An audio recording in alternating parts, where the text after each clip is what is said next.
Aquí se inicia El Ciudadano TV, con los hechos más sobresalientes de la semana. Noticias.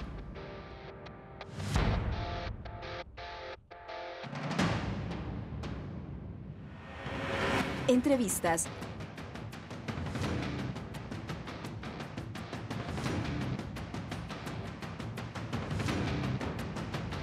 Reportajes.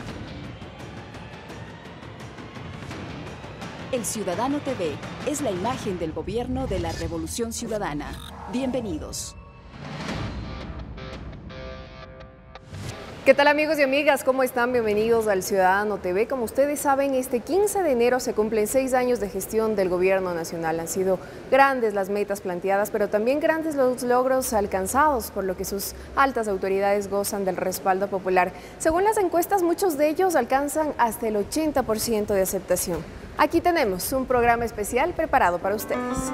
Esa será la patria, mi compañero, patria de nuestros hijos, luz de lealtad, patria, tierra sagrada en cada sendero, donde nunca faltemos a la verdad. Marco Antonio Bravo, director del Sistema de Información Oficial El Ciudadano, realizó una entrevista al vicepresidente de la República, Lenín Moreno, quien goza de una amplia popularidad e incluso del cariño de quienes no son afines ideológicamente al gobierno. Escúchela atentamente. Nos encontramos en el despacho del vicepresidente de la República, Lenín Moreno. Conversaremos hoy sobre diferentes temas que, sin lugar a dudas, han servido para que su gestión sea exitosa de la mano de la gestión de la Presidencia de la República y de la Revolución Ciudadana. Conversaremos sobre sus logros y sobre su atención a diferentes sectores, especialmente de la discapacidad o con capacidad diferente, que ha sido reconocido a nivel nacional e internacional. Señor vicepresidente, gracias por aceptar al ciudadano, como siempre muy gentil, para poder pasar revista de su gestión cuando ya el gobierno cumple 6 años de la Revolución Ciudadana. Bueno, Marco, muchísimas gracias. Un saludo a la audiencia de Ciudadano TV y únicamente para decirles de que este proceso de a poco se ha ido consolidando y lo que era al principio un poco de incertidumbre, miedos, se ha convertido en la esperanza de un futuro luminoso para el pueblo ecuatoriano. El economista Rafael Correa, el líder nato de este proceso, ha demostrado en más de una ocasión siempre esa capacidad de liderazgo, esa voluntad de atender fundamentalmente a los sectores más desprotegidos, a los que la Constitución llama de atención prioritaria, y claro, dentro de ese esquema, la Vicepresidencia de la República no hace sino recoger y acoger el pedido del presidente de hacer tal o cual función. En este caso nos pusimos de acuerdo con él en que iba a manejar el tema de la devolución de los derechos a las personas con discapacidad y sobre todo el fortalecimiento de la sociedad en términos generales para que recupere la dignidad como ser humano de respetar a las personas con discapacidad. Usted hace 15 años aproximadamente sufrió un accidente muy doloroso que le dejó sin movilidad sus piernas. Entiendo que le costó entender la circunstancia un tiempo, así es, un buen tiempo, pero luego entendió qué es lo que había pasado y volvió a vivir. ¿Cómo esta circunstancia o qué aspecto fundamental le tocó a usted para volver a vivir y para que luego la realidad sea otra ya como vicepresidente? Mire, Marco, realmente usted me lo recuerda, yo ya casi ni me acuerdo. Antes, cuando cumplía 1 año del accidente, lo recordaba. Ahora no, ahora hace mucho rato que ya no me acuerdo siquiera. Usted me recuerda que ha sido hace 15 años, no había llevado la cuenta verdaderamente.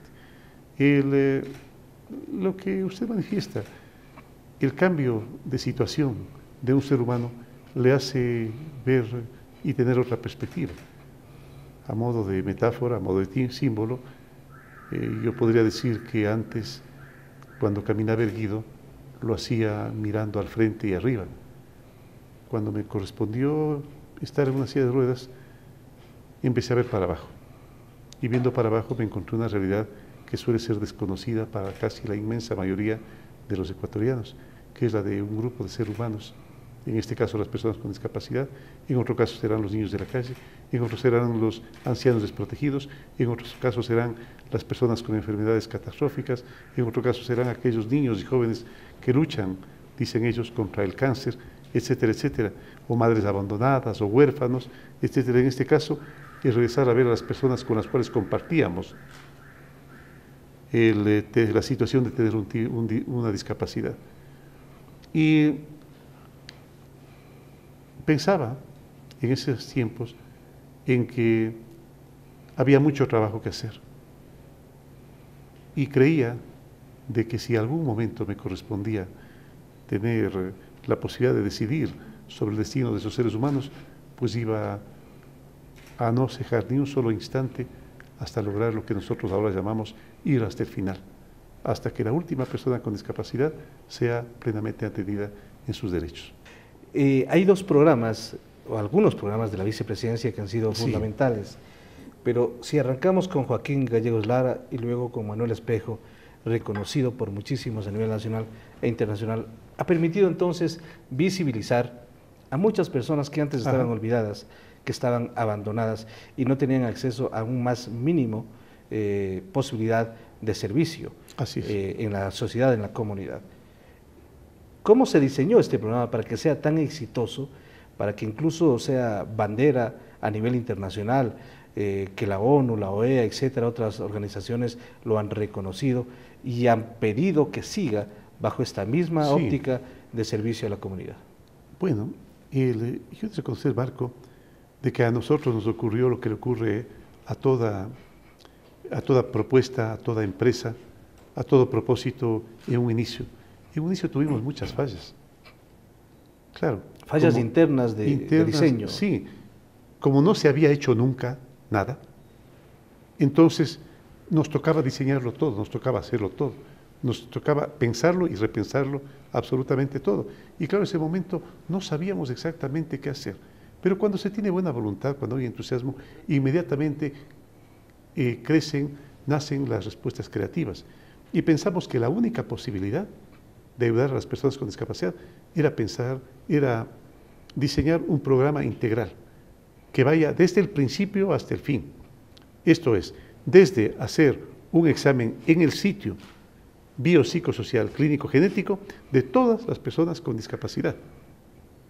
Teniendo este examen, inmediatamente empezar a dotarles de los elementos que necesitan para poder equiparar oportunidades dentro de una sociedad. ¿El diagnóstico fue difícil? Difícil, no sé en qué sentido, porque hay que llegar a lo más escarpado de los Andes, porque hay que llegar a lo más remoto y espeso de la Amazonía o lejano de las playas ecuatorianas. Si vamos por ese punto, a lo mejor sí, pero la gente lo hizo con tal entusiasmo, y en esto yo siempre soy muy agradecido con el pueblo cubano, que nos proporcionó una buena cantidad de brigadistas que con mucho entusiasmo contagiaron ese maravilloso entusiasmo a los ecuatorianos. Y enseguida tú encontrabas que centenares de ecuatorianos recorrían el Ecuador, unos a cargo de la Vicepresidencia de la República y otros de forma espontánea y voluntaria, recogiendo estos datos. Y claro, luego venía la respuesta, que procuramos que sea lo más inmediata posible, que la silla de ruedas, que los bastones, que los kits para personas con discapacidad visual, que los audífonos, que la operación de trasplante coclear, que la operación de eliminación de cataratas en personas que no habían visto nunca, en personas que no habían oído nunca, de repente empezaban a sentir la maravillosa sensación de oír y de ver, de poder desplazarse en caso de una silla de ruedas, de poder desplazarse en el caso de un andador, de un bastón, etcétera, etcétera. Es decir, de a poco ir logrando espacios agigantados en base a un esfuerzo que lo realizamos de manera conjunta. Antes del siguiente paso, usted cuando recibe toda la información, ¿se sorprende porque hay muchísima necesidad? Hay muchos ecuatorianos, usted pensaba que era menor. No sabíamos la cantidad, pero sabíamos que nos íbamos a encontrar con cosas terribles, porque no se olvide, Marco, que era muy común que encuentren a gente en huecos en la tierra, a los cuales les botaban una vez a la semana comida, en perreras, en gallineros. Entonces sabíamos que la situación era difícil. Sí, ¿no se sorprendió por eso? No, ya no nos sorprendimos absolutamente con nada. Eso no significa que no sentíamos dolor por el ser humano, pero claro, ya no nos sorprendíamos absolutamente nada porque nos encontramos con todo lo que puede imaginarse un ser humano. Imágenes verdaderamente apocalípticas que estremecían. ¿Hay alguna imagen que le quedó grabado? Sí, cómo no, una señora viejecita que le habían metido en un gallinero, un espacio apenas donde ella cabía, y ahí le tenían permanentemente. No tenía una silla de ruedas, necesitaba una operación de catarata, se la hicimos inmediatamente, y necesitaba una casita, se la construimos inmediatamente. Y así nos íbamos topando con otro tipo de necesidades, personas que no tenían acceso a la educación, y que rectores, directores, supervisores, profesores, sin la capacidad de entender la importancia de recibir a las personas con discapacidad, inclusive para desarrollar en los estudiantes que no tienen discapacidad, no solamente las capacidades que les permitan enfrentar la vida material, sino además la solidaridad de poder compartir con un compañero y que les permita desarrollar el sentimiento más noble que tiene el ser humano, que es el de la solidaridad. Había que defenderles en los derechos de las personas con discapacidad, había que proveer equipos de estimulación temprana, había que trabajar en la inclusión deportiva, en la inclusión artística, en la inclusión cultural, en la inclusión laboral fundamentalmente. Perdona, me olvidaba del tema. En la inclusión laboral hemos trabajado extraordinariamente bien. En conjunción con el Ministerio de Relaciones Laborales, hemos incluido a más de 50.000 personas con discapacidad en el trabajo. Tenemos todavía 30 y un poco más de miles que están pendientes, pero en este año que logramos que la Convención Iberoamericana de Presidentes de la República declare el año iberoamericano de la inclusión laboral, este año pues esperamos poder incluir dentro del insertar, pero sobre todo hacer inclusiva la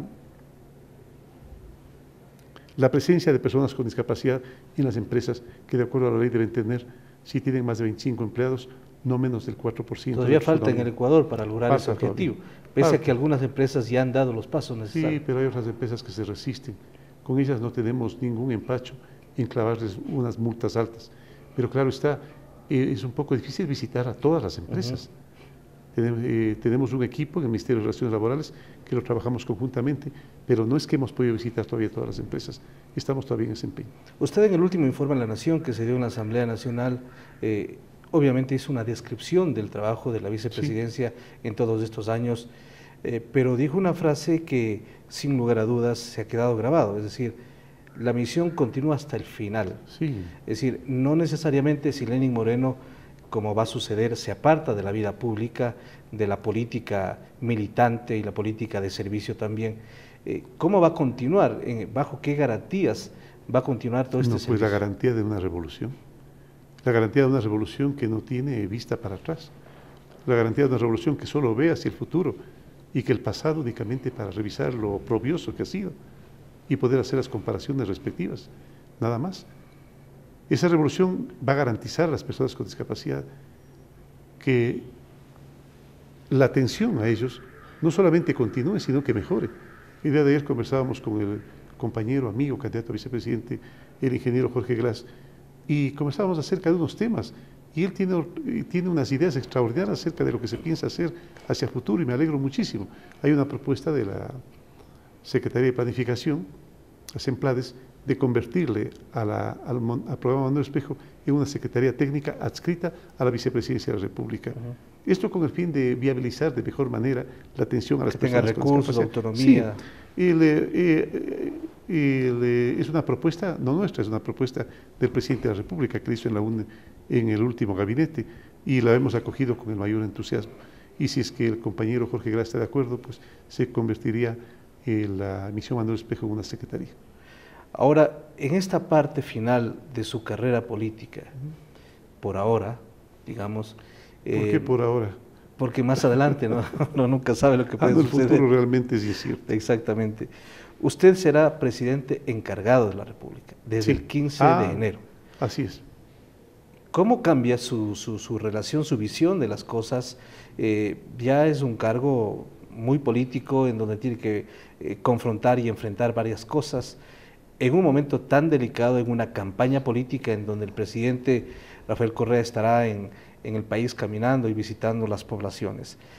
¿Cómo mira esta circunstancia en su vida personal, profesional y política, por supuesto? Lo único que corresponde el momento en que por el azar de la vida le toca estar en un cargo de este tipo es llevarlo todo con la norma legal, con la norma ética y con la norma moral.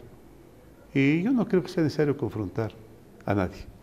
Yo no creo que sea necesario utilizar ni calificativos, ni titulaciones, ni epítetos, ni adjetivos para describir a una persona que está comportándose mal.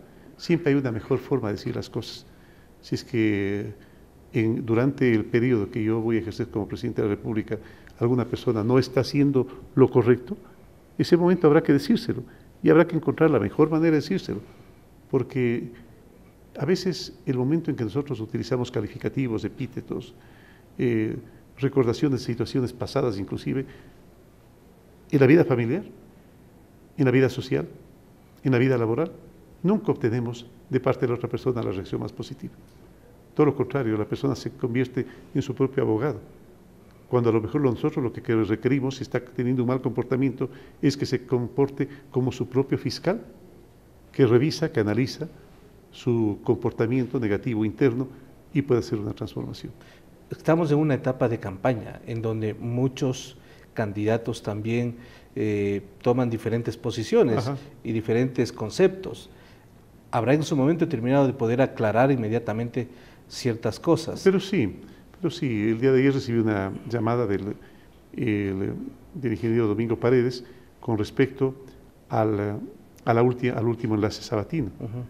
Sí, que tenía componentes políticos. Sí, me dio algunas recomendaciones que las vamos a aceptar con mucho afecto, no faltaba más. Porque nuestra tarea es garantizar que el proceso democrático sea, al menos desde el Ejecutivo, lo más imparcial. Algunas sugerencias como que los ministros no vayan con las camisetas verdes, como que desde las cámaras no se enfoque a los sitios donde está propaganda del economista Rafael Correa, que los ministros no se refieran al pasado anterior al gobierno de la Revolución Ciudadana, porque la comparación la consideran política, y nada más.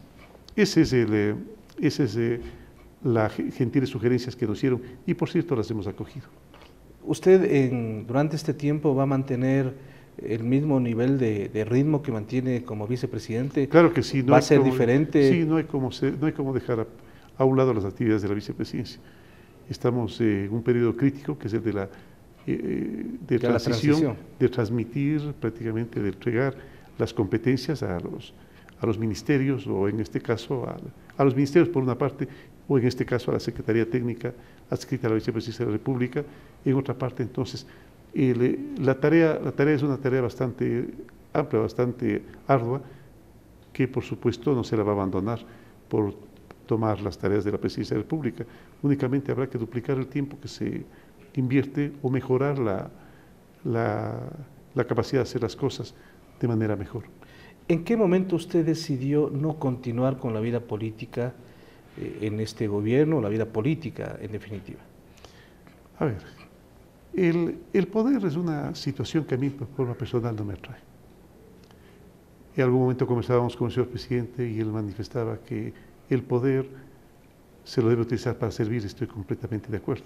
Si es que de forma casual el poder te llega, no puedes, por ética, por moral, desperdiciar la oportunidad de hacer todo aquello que tú habías soñado, en beneficio fundamentalmente de aquellos que lograban de alguna forma nuestra conmiseración, nuestra pena, que son las personas más olvidadas de la patria. Pero siendo el poder una situación no deseable, por lo menos para mí, estaba esperando únicamente la oportunidad de abandonarlo. Pero por supuesto cumplí con el medio periodo que lo dictaminó la Constitución y luego con el periodo completo de la reelección. Le manifesté ya hace más de 1 año y medio al señor presidente de la República. Recuerdo que fue en el Hospital de Seguro cuando se hizo operar, creo, de los meniscos. Le manifesté que ya no iba a acompañarlo más. Y yo lo cumplí. Pero alguna circunstancia yo soy un poco formado a la antigua. La palabra se cumple, la palabra basta. Aunque a veces uno se arrepiente. Y yo me arrepiento, sí hay varias cosas de las cosas que uno se arrepiente, pero de una convicción, de principios no.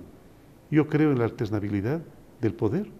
Creo que si la Constitución le permite al señor presidente de la República tener otro periodo, pues él debe aprovechar la oportunidad que hemos tenido en este periodo de servir al pueblo como lo ha hecho con tanto dinamismo, con tanta proactividad, con tanta transparencia, con tanta honestidad, pero sobre todo con tanto trabajo, con tanto tesón y amor a la patria que le ha puesto. El país vive cambios fundamentales, sí. No solamente, como habíamos profundizado aquí en este diálogo, para las personas con discapacidad, sino a nivel general. Y hay una nueva cultura, incluso en el ecuatoriano, que le permite reconocer las cosas y los avances que se han realizado. Sí. Usted lo ha dicho varias veces, que todavía falta mucho que hacer. Entonces, ¿por qué no siguió para continuar y para seguir y para lograr abarcar mucho más lo que se debía hacer? El convertir en ídolos a los seres humanos es un gran error de la ciudadanía, porque eso resta la posibilidad de que otras personas, en el momento en que se requiera, le tomen la posta. Que usted conoce el caso de un país hermano que está pasando por una situación parecida. Uno tiene que, desde que entra a ejercer el poder, pensar en que terminado ese espacio debe alejarse de él. La ciudadanía convierte en ídolos indispensables, lastimosamente, a otros seres humanos que no son sino iguales a ellos, que tienen sus mismos entusiasmos, que tienen el mismo cariño a la patria, que tienen el mismo deseo de servir a los ecuatorianos. Y claro, el momento en que los convierten en ídolos, se transforman en irreemplazables. Y esto hace muchísimo daño a la democracia. Y le hace muchísimo daño a la persona a la que le han idolizado. Le hace muchísimo daño porque es una persona que pierde absolutamente la visión real, la visión de la realidad, la percepción de la realidad. No se da cuenta inclusive que suceden cosas que el entorno muchas veces en más de una ocasión le oculta. O él mismo encuentra justificaciones, encuentra explicaciones no terrenales, sino en base a conceptos vagos, a conceptos vanos, y se transforma en el indispensable. Y no solo eso, sino que además él mismo genera la imposibilidad de que otro agente se conviertan en posibles líderes de procesos. Entonces, abandonando ese comportamiento no deseable de idolizar a la gente, uno tiene que decir que cualquiera de los ecuatorianos, y más aún aquellos que han optado por la carrera política, puede realizarlo. Y no solamente puede realizarlo igual, puede realizarlo muchísimo mejor, porque esa es la ventaja de una revolución, que siempre va para adelante, que procura no dejar absolutamente ningún espacio sin resolver. Y eso es lo que va a ocurrir en el futuro. Pero también hay un riesgo, es decir, abandonar, o no abandonar, sino más bien que todo lo que se ha logrado, se ha avanzado, se ha caminado, algún momento termina y se vuelve atrás. Y se vuelve atrás y todo lo que se ha hecho se cae a pedazos. Lo que pasa es que el riesgo siempre existe de que la habilidad de las fuerzas oscuras del pasado encuentren la forma de convencer a la ciudadanía de que el pasado era mejor o de que pueden presentar un futuro luminoso. Y luego lo traicionan, como ha ocurrido en más de una ocasión. Esa posibilidad sí existe. Si eso ocurre, yo me temo mucho de que todo aquello que hemos avanzado puede surgir un serio retroceso. Pero no olvidemos que los hombres son transitorios, son los procesos los permanentes. Tarde o temprano vendrán otros líderes que sacarán adelante la revolución del siglo XXI, la revolución ciudadana. Los seres humanos cimeros, los seres humanos geniales, los líderes natos, suelen acelerar los procesos, pero no son la parte fundamental del proceso. La parte fundamental del proceso es una ciudadanía que siempre está a la expectativa que siempre tiene la esperanza de que su futuro puede ser mejor. Una pregunta que a algunos políticos no les gusta, o a algunos líderes no les gusta responder, es decir, ¿está mentalmente preparado para dejar el poder? Sí, desde el principio. Desde el principio el ser humano no es que no pueda tener aspiraciones en la vida, pero se le dificulta muchísimo el momento en que le pone demasiado empeño en lograrlas. Desde el principio, desde cuando tienes la intención de tenerlo, de poseer, de gozarlo, de disfrutarlo, de que te devuelvan afectivamente, desde ese mismo principio tienes que pensar en el desprendimiento, en que si es que no ocurre, bueno, pues no ocurre, y ya le hice el esfuerzo. Lo mismo ocurre con el poder. Jamás en la vida uno tiene que aferrarse al poder. Desde el principio tiene que procurar desprenderse de él lo más rápidamente posible.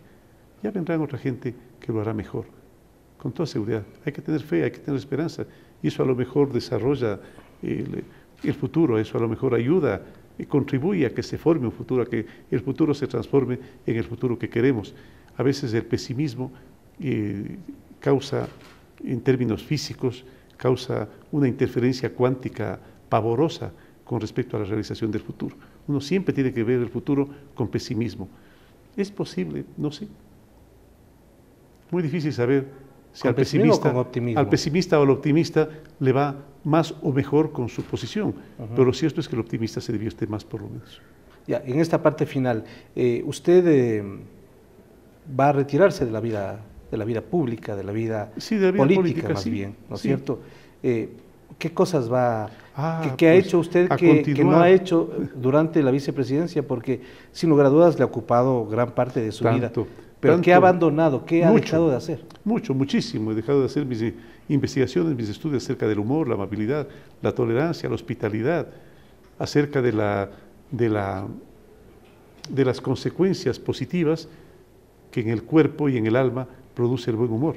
Entonces voy a retomar esos estudios y quisiera lanzar una gran campaña de recuperación, de rescate de la amabilidad de los ecuatorianos, porque estoy seguro de que el milagro ecuatoriano será el momento en que la gente trabaje contenta, la gente feliz, la gente atienda con amabilidad, que el médico le vea al paciente no como un enemigo que le quita tiempo, ni que le quita la posibilidad de estar haciendo otras cosas o pensando otras cosas, sino que la atienda de manera humana, igual la enfermera, igual el abogado, igual el juez, hacer justicia de forma certera, de forma justa y oportuna, etcétera, etcétera. Es decir, todos ganaríamos tanto y tanto. La dependiente de un almacén, el momento en que se comporta con amabilidad, sin duda va a vender más producto, más camisas, y eso va a generar mayor producción, y la mayor producción va a generar mayor trabajo y mayor bienestar, ¿no es cierto? Entonces la amabilidad genera un círculo virtuoso de beneficio para el ser humano. En los próximos meses o años tal vez va a estar tentado de que algún momento le ofrezca un cargo en el Ecuador o en el exterior, no, de todas maneras. No, por lo menos en el sector público no voy a trabajar. El sector público yo creo que ya es suficiente. Como le decía, pues dejemos que hagan otros, dejemos que otros tengan la oportunidad de hacerlo inclusive mejor que uno, y uno tiene que tener esperanza de ello. Entonces yo creo que he escogido la opción correcta. El haber sido considerado como aspirante candidato a Premio Nobel de la Paz, ¿qué significó para usted? Dificultades porque andaba como pisando huevos, es como que quisieran beatificarle en vida, pues. Entonces, claro, eso me provocaba inclusive problemas en la casa porque no podía ni siquiera enojarme un rato, porque enseguida me quedaban viendo como que no me merecía el galardón de la Paz al cual me estaba opcionado. Y nunca acepté dar una entrevista al respecto. Creo que por delicadeza había que dejar que la institución haga su propio trabajo. Con buen criterio no, eso ya es problema de apreciación de cada uno. Escogió a la Unión Europea en buena hora, pues, y ojalá ellos lo tomen bastante a pecho el haber logrado este galardón y que contribuyan a la paz del mundo. 6 años de la Revolución Ciudadana. ¿Por qué el Ecuador, por qué la población debe seguir confiando en este espectro político que se ha convertido ya en historia en el país? un novio, la única forma de convencer a su enamorada de que su comportamiento va a ser positivo en el futuro es que el comportamiento en el presente sea bueno. El pueblo ecuatoriano ventajosamente ha podido comprobar los efectos benéficos de su decisión de votar por el gobierno de la Revolución Ciudadana, de votar por su líder, el economista Rafael Correa. Los resultados están a la vista, al igual que la misión Manuel Espejo se aprecian a nivel nacional e internacional. E inclusive la oposición, lo primero que hace es reconocer los inmensos logros del gobierno antes de hacer una propuesta. Inclusive la oposición, el momento en que toma los éxitos, los logros en el sistema vial, en el sistema educativo, en la misión Manuel Espejo, dicen que la van a continuar y que la van a mejorar. En buena hora, ojalá puedan hacerlo. Pero claro está, el pueblo ecuatoriano no come cuento, como solemos decir, y sabe perfectamente que la única forma de que este proceso continúe es votar por quienes conforman la Revolución Ciudadana. ¿Se va satisfecho de la Revolución Ciudadana? Pero claro que sí, no es porque no haya habido también momentos no gratos, pero la mayoría de los momentos han sido momentos muy gratificantes. El trabajar junto al economista Rafael Correa ha sido como cabalgar junto al faro. Correcto.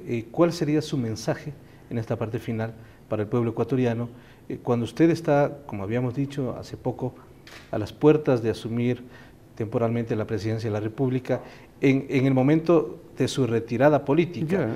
Algo interesante. Un estimado amigo que pertenece a la oposición, con el cual no tenemos criterios convergentes, pero sí seguramente criterios paralelos hacia un mismo objetivo, me manifestaba: Lenín, ¿cómo quieres que te recuerden? Y yo decía, no, ¿quién te ha hecho que quiere que me recuerden? ¿Qué quiero que me recuerden? Si lo que yo quiero es que me olviden, pues. Si esa es la felicidad del ser humano, el momento en que únicamente queda esa estela, esa sensación, esa percepción de que algo se hizo. Pero seres humanos no, los seres humanos déjennos circular nuevamente por la calle y poder volver a vivir. Pero no será lo una mismo. Nueva buena. Va a ser imposible. Es que la gente, lastimosamente, la gente no suele aceptar esta gentil sugerencia, pues. La gente generalmente le gusta tener ídolos, le gusta personas en las cuales reconocer trabajos que considera extraordinarios y que no son trabajos extraordinarios. Es únicamente el haber liderado procesos que cualquier otro ecuatoriano a lo mejor podía hacerlo, inclusive en las mismas circunstancias, inclusive de mejor manera. Vuelvo a recordar, o sea, la felicidad de un ser humano es poder caminar en la calle, a lo mejor sin que nadie lo reconozca, o muy pocos lo reconozcan. Mil gracias por atender al ciudadano. Muchas gracias. Hemos conversado con Lenín Moreno, vicepresidente de la República, aquí en su despacho. Hemos hecho una evaluación, hemos pasado revista a la gestión que ha realizado a lo largo de estos 6 años y que sin lugar a dudas será fundamental para sus próximas decisiones que tomará en su vida profesional. Vamos a hacer una pausa, después vamos a hacer una pausa a presentar un reportaje justamente que comenta, que cuenta y que presenta y muestra el trabajo de la vicepresidencia. Y luego regresaremos con un diálogo con Homero Arellano, el ministro de Seguridad, para analizar cómo está realizando el gobierno su tarea en este aspecto tan fundamental. Enseguida regresamos aquí en El Ciudadano TV. 2 emblemáticos proyectos llevó adelante la Vicepresidencia de la República, marcando un precedente en el quehacer social gubernamental. Con el fin de atender las necesidades de todas las personas con discapacidad, nacen en el país las misiones Manuela Espejo y Joaquín Gallegos Lara. La primera, para estudiar y registrar a las personas con discapacidad a nivel nacional, y la segunda, para cuidar a los ecuatorianos más vulnerables, aquellos que tienen discapacidad intelectual, física severa o multidiscapacidad. Hasta el momento se ha logrado que casi 300.000 personas con discapacidad en situación crítica reciban ayudas técnicas y mejoren su calidad de vida, de acuerdo a lo que estipula la Constitución del Ecuador. Con el fin de mejorar la calidad de vida de las personas detectadas con discapacidad, se han proporcionado 442.094 ayudas técnicas, sillas de ruedas y de evacuar, coches postulares, además cojines, colchones antiescaras, bastones, muletas, prótesis, kits visuales, audífonos y computadoras con programas de audio. Asimismo, hasta el momento se han entregado 6.000 viviendas y se espera tener hasta el 2013 15.000 soluciones habitacionales. De igual forma, 51.465 personas con discapacidad han sido incluidas laboralmente. Tan grande ha sido el aporte de esta institución que el presidente Rafael Correa decidió convertirla en una Secretaría de Estado, para que así se garantice que la misión continúe. Elena Rodríguez, El Ciudadano. Cabe recalcar que el vicepresidente de la República, Lenín Moreno, fue nominado para Premio Nobel de la Paz por su intensa labor a favor de las personas con discapacidad. Es tiempo de hacer una pausa, lo hacemos desde el Palacio de Carondelet. Siga con nosotros, este es El Ciudadano TV.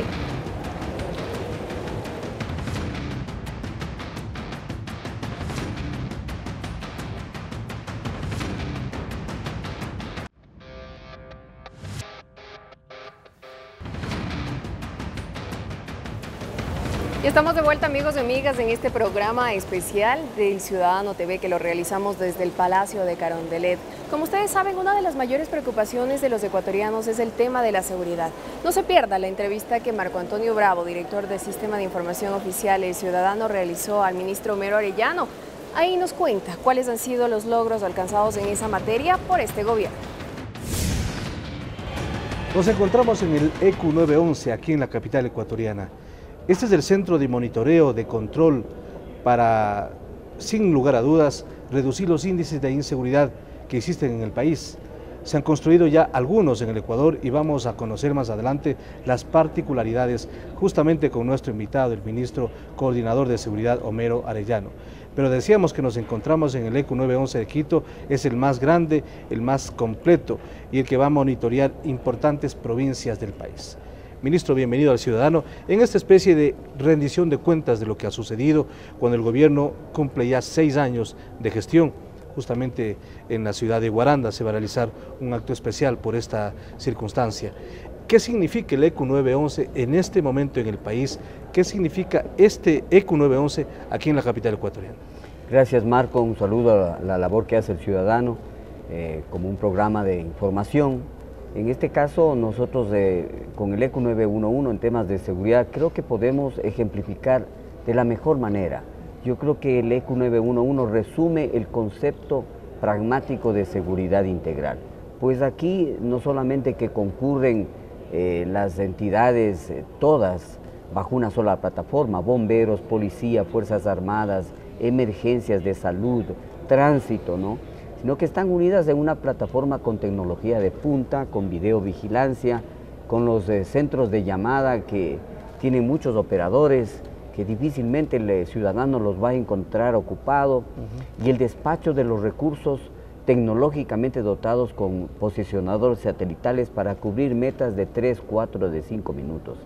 Este es un sistema, yo diría, único en su género en América y quizá uno de los pocos en el mundo, donde un país se logra aglutinar todas las entidades de seguridad bajo un mismo número, una misma plataforma, una misma filosofía de trabajo para lo más preciado, salvar vidas y cuidar los bienes de las personas. ¿Cómo se logró articular este concepto del ECU 911 acá en el Ecuador para que sea, como usted ha dicho, una especie de bandera y representatividad a nivel nacional y por supuesto internacional?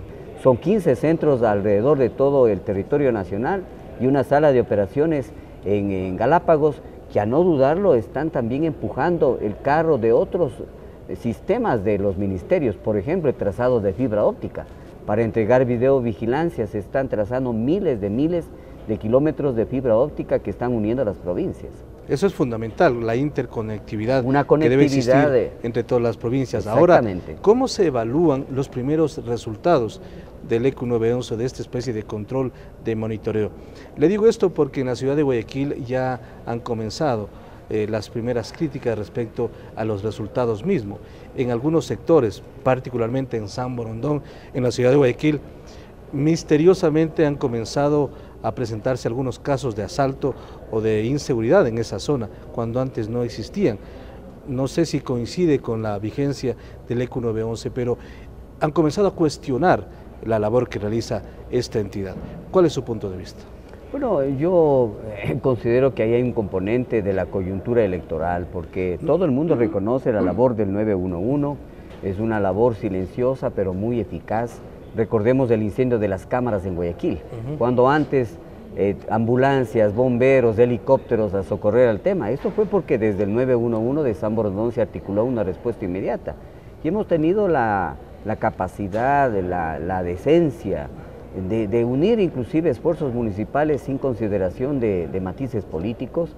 La Corporación de Seguridad Ciudadana con sus cámaras, tenemos un trabajo técnico coordinado, pero porque hay 3 robos en ciudadelas cerradas en San Borondón, que son responsabilidad de cada una de las urbanizaciones, se quiera imputar ineficacia al sistema, no es justo. Indudablemente que hay que aclarar a la ciudadanía que las cámaras están para los sectores públicos de concurrencia, las avenidas, los parques, ¿no? No están para vigilar al urbanizaciones interior privadas, de las urbanizaciones. Y al interior mucho menos. Sin embargo, nosotros hemos ofrecido a la ciudadanía, tanto a la gente más sencilla, cuanto a las urbanizaciones privadas, articularse en productos especiales con nosotros. A veces hay muy poca respuesta de los alcaldes. En el caso del alcalde de San Borondón, nosotros les hemos invitado reiteradamente para que visite el 911, para que articule, porque la ciudadanía y la seguridad la tenemos que construir desde todos, y sobre la base de una ciudadanía organizada también se puede hacer mejor seguridad. Hay desinformación en este tema y habrá momentos de aclarar, como ya se lo ha dispuesto al gerente del 911, que invite a los ciudadanos, que haga reuniones con los líderes de las ciudadelas para que miren cómo se trabaja día a día en estos centros 24/7, es decir, 24 horas del día, 7 días de la semana, todos los días atendiendo para dar mejor calidad de servicio en emergencias a la ciudadanía. A propósito, es importante también conocer, porque lo uno va con lo otro, es decir, una vez que el gobierno decide enfrentar a la inseguridad de frente, los resultados han sido positivos. Ha habido una importante reducción en los niveles de inseguridad en esta lucha, muchas veces dura, contra el crimen organizado. ¿Cuáles han sido los resultados de esta política de seguridad que lleva adelante el gobierno nacional? Hay un porcentaje de más de 6 puntos. Esto es inusitado, inusitado realmente, y da cuenta de la desarticulación de bandas, da cuenta del trabajo policial de investigación, da cuenta de la disuasión de una política de control de armas. Nosotros tenemos una clara política para no permitir el porte de armas, y aunque ciertos sectores crean que todavía es más seguro en la sociedad armada, nosotros estamos en contra de ello. Y si no, fijémonos en otras sociedades donde es tan fácil comprar una ametralladora y después cualquier desquiciado va, entra a una escuela y mata niños.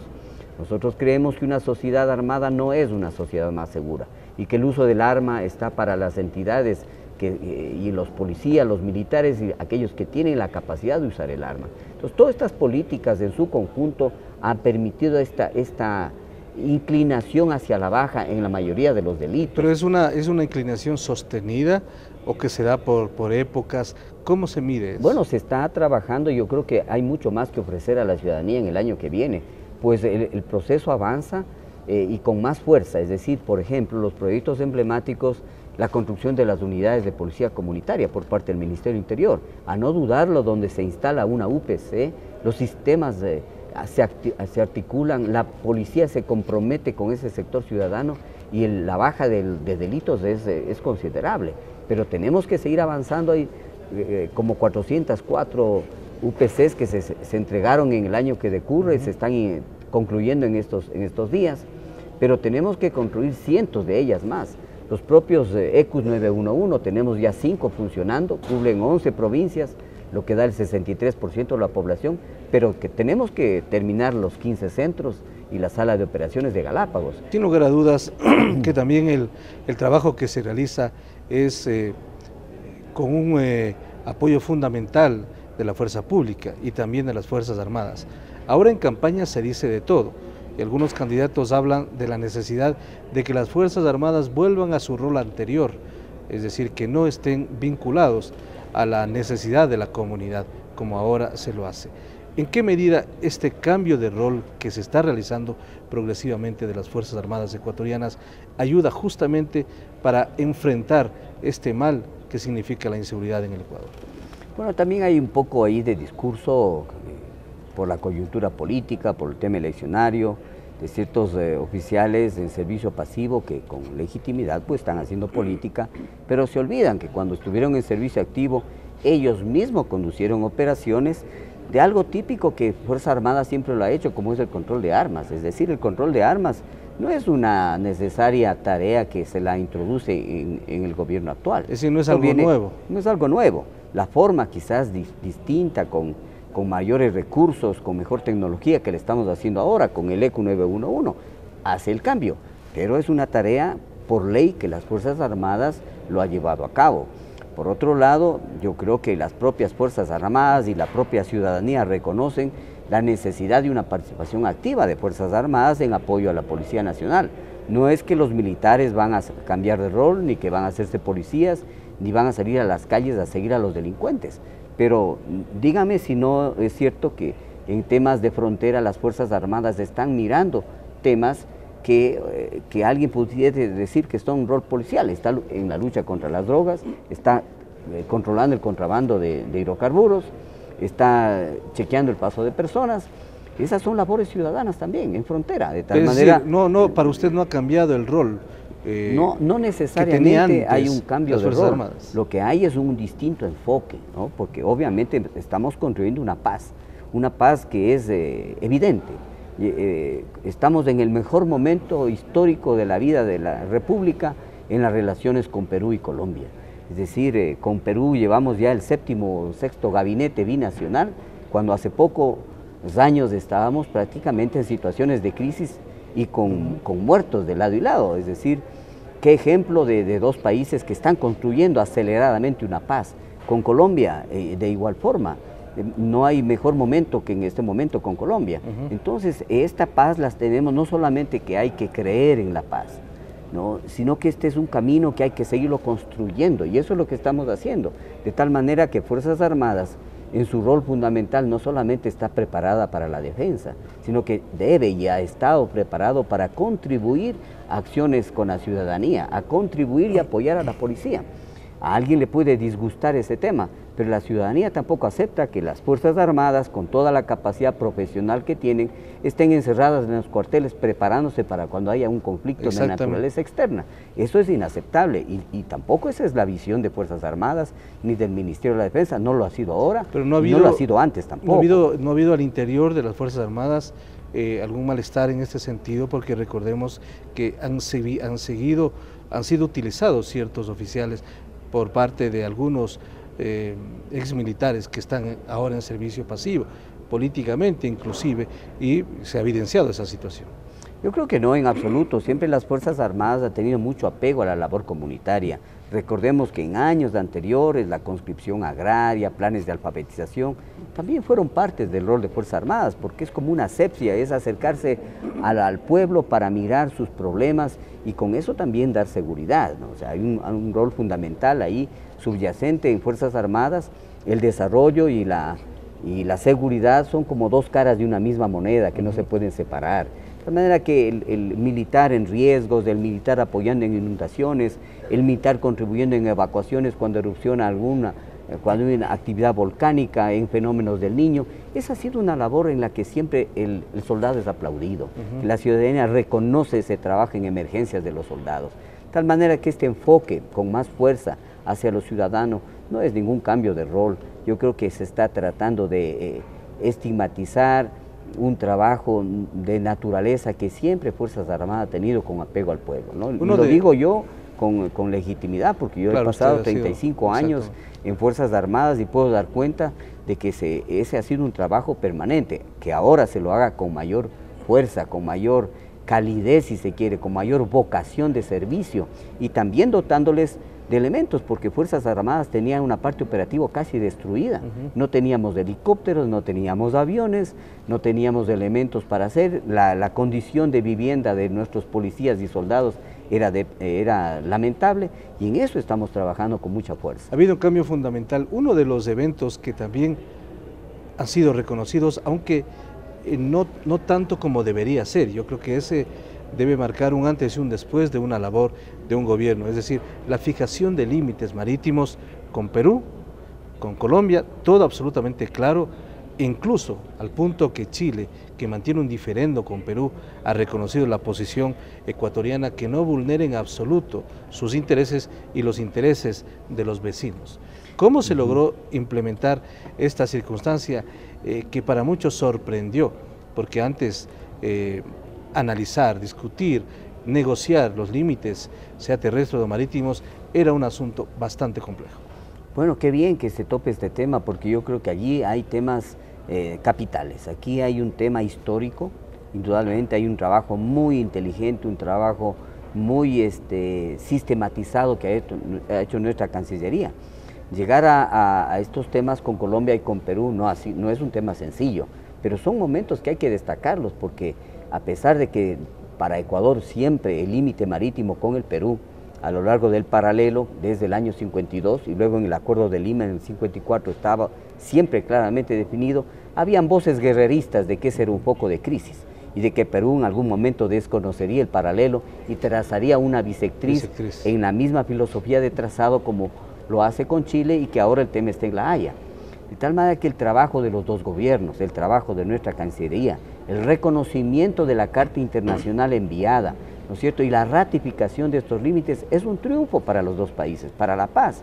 Y esto consecuentemente con un hecho histórico innegable. Es un ejemplo de cómo puede negociarse una circunstancia compleja. Por supuesto. Sin ir a la violencia. Exactamente, y además esto dentro del marco de una adhesión a la Convención del Mar, que también esto recupera una calidad de país marítimo, el Ecuador, un trabajo pionero porque fuimos de Ecuador, Perú y Chile los pioneros en lanzar una visión de 200 millas que parecía una locura hace tantos años y que hoy ha sido reconocida por el derecho internacional y nosotros estábamos fuera. Con Colombia faltaba la delimitación de un punto de latitud y longitud en la desembocadura del río Mataje en la bahía de Ancón de Sardinas. Y claro, como siempre hubo confianza en los dos países, descuidamos. Hoy ese punto está trazado. Ese límite en el paralelo con Colombia también está trazado y ahí subyace este concepto de una zona especial fronteriza marítima de 10 millas al norte, 10 al sur. ¿Para qué? Para darle facilidades a la pesca artesanal, para evitar que este paso de las embarcaciones pesqueras que no pueden posicionarse en la mar no sea considerada como una violación de aguas y que ambos gobiernos, tanto en el caso colombiano como en el caso peruano, mejoremos un patrullaje conjunto, favoreciendo sobre todo a los más sencillos. Este tema es un ganar y ganar, no solamente es un tema que uno de los países se sienta perjudicado o que ha ganado la batalla. Digamos. Entonces las armadas también tienen que tener otro enfoque, es decir, no solamente que estamos preparados para una defensa, que es un rol tradicional, pero no estamos con una crisis encima, no preparando nuestras armas para ver en qué momento vamos a enfrentarnos entre armadas, sino una cooperación entre armadas para temas de fenómenos naturales, para patrullaje, para mirar los temas de contaminación marítima, para mirar los temas de delincuencia en la mar, sobre todo en la pesca artesanal. Yo digo, estos son momentos importantísimos y pronto tenemos que también definir, ratificar los límites con Costa Rica, porque al haber adherido a la Convención del Mar, eso nos hace que nuestra zona económica exclusiva se defina con la zona económica exclusiva desde la isla del Coco. ¿Cuándo se define esa situación y hasta dónde están los niveles de negociación? Bueno, nuestra Cancillería tiene esta hoja de ruta, lo están avanzando, ha dado sorpresas y una eficacia que es digna de destacarse, y este es uno de los años del 2013 en donde yo estimo esto va a quedar definitivamente consagrado. Es decir, un país con su espacio marítimo totalmente definido, un país con su espacio territorial totalmente definido, tiene que trabajar con mayor fuerza para el tema de la paz. Construir la paz no solamente es una actitud, sino son realidades. Construirla significa también definir todos aquellos focos que han sido aprovechados por estos vendedores de armas, por esta gente que le ha interesado los conflictos, ¿no? Y que no nos ha interesado a una Latinoamérica unida, a países que fortalezcan una región, a una visión regional, porque los problemas son comunes. Luchar contra la pobreza, contra la desnutrición, contra el atraso de los pueblos fronterizos, porque hay que ser justos en ello. Los pueblos fronterizos han sido generalmente postergados del desarrollo de las capitales. Muy bien, ministro, gracias por atender al ciudadano en este análisis de varios temas que conducen a un solo objetivo, la seguridad en el Ecuador, tanto interna como externa. y en estos 6 años de gobierno se han dado pasos fundamentales y gigantes que la población así lo estima. Muy gentil aquí por recibirnos en el ECU 911 en esta importante obra que es fundamental para el país. Gracias al ciudadano, gracias Marco por la entrevista. Muy gentil, hemos conversado con Homero Arellano, ministro de Seguridad, aquí en el ECU 911. Hemos analizado varios temas que son de interés para entender cómo el gobierno en estos años realiza la tarea para reducir la inseguridad y por supuesto para tener una plena y absoluta seguridad en el país. Sin lugar a dudas han sido 6 años de ardua labor.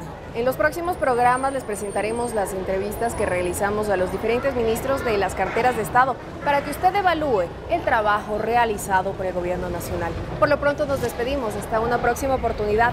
Recuerda visitar nuestro sitio en internet www.elciudadano.gov.es. Hasta la próxima.